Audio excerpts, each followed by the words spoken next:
Taux bas, prêt sur 25 ans, les Français s'endettent de plus en plus pour se loger, mais aussi pour consommer.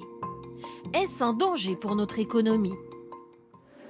Patrice Picot va emprunter 220 000 € sur 20 ans, à un taux alléchant, 1,5% assurance comprise. On a trouvé une résidence secondaire qui nous a plu, qui nous a tapé dans l'œil. Et puis les taux d'intérêt sont tellement bas en ce moment qu'il y a à peu près 1% de moins qu'il y a quelques années, même voire 4 ou 5 points de moins par rapport à quand on a acheté notre première résidence. Bon, c'est énorme. Des taux bas et des durées de prêt qui s'allongent. 38% des crédits accordés en mai dernier sont sur 25 ans ou plus.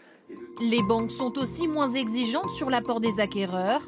Il est passé de 20% en 2012 à 13% l'an dernier. Crédit immobilier mais aussi à la consommation. La dette des ménages s'alourdit en France. 1 320 milliards d'euros, soit plus de 58% de la richesse nationale. Pour cet économiste, le risque d'une crise est limité en France, mais il existe. On a vu aussi dans l'historique des crises que lorsque les banques distribuaient trop de crédits, elles avaient un risque de faillite aussi potentiel. Et lorsqu'un système bancaire fait faillite, c'est tout le système économique qui s'effondre. Une situation surveillée de près par la Banque de France. Il s'agit de ne pas dépasser certains taux d'endettement et pour l'instant, nous observons tout ça avec vigilance, mais nous n'avons pas d'alarme particulière. Une vigilance accrue, car l'endettement des ménages français progresse, à l'inverse de nos voisins.